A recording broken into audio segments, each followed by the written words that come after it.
The first example we have is from YouTube, and it's titled Tucker the Dog. Tucker and another dog are doing a food review. The dog is given human thoughts and expressions through subtitles, and the spelling of the words in each video are spelled in a sarcastic humor, which is entertaining for the viewers. We see an anthropomorphism idea occurring for this animal because it provides an entertaining and so-called cute approach on what we think is going on inside the dog's mind. Here, Flutter Duck.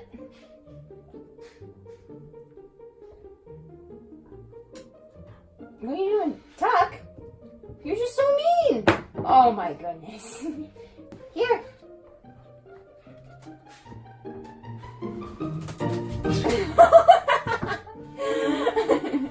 Alright, you guys ready?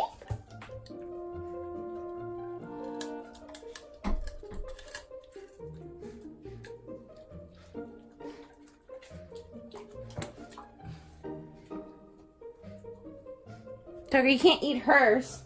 That's rude. Ready? No, Tucker, that's hers.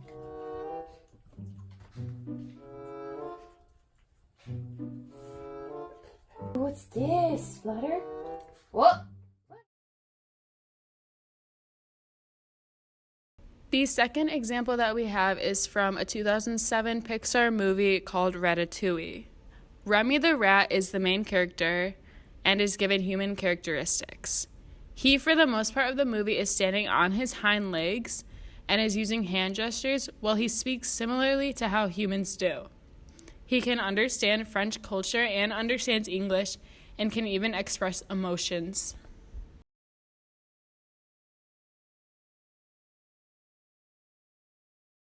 The third example of anthropomorphism is from the 1934 Disney movie The Tortoise and the Hare. The fable of the tortoise and the hare is very familiar in children's literature. There is a moral at the end of the story in which the authors use animals in order to deliver the message across in a more clear and entertaining manner. Both the hare and the tortoise are given human qualities. In many versions, the tortoise and the hare are given clothing, such as a hat or a shirt. The animals are racing on their hind legs unnaturally, and they can also talk to each other.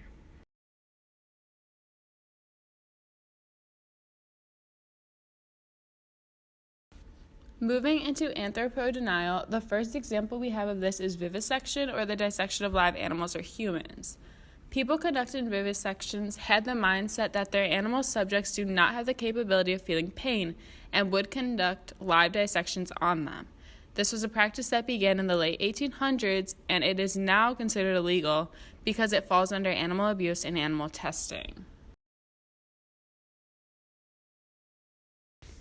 The next example we have is animals that are used in lab testing. Animals used for this purpose are reptiles, birds, small rodents, and sometimes primates. These animals are used for testing because it is, quote, deemed unethical to take the drug or surgical procedure on humans first.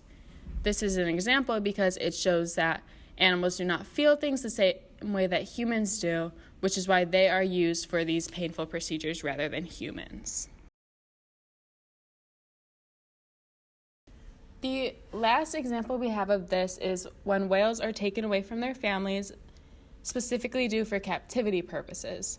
Some people assume that when they take animals away from their families in the wild, they do not mourn for them or miss them in any way. However, whales do show signs of grief through the vocalizations that they use to try and communicate. There have been cases of whales carrying their dead calves with them as well as, quote, tour of grief.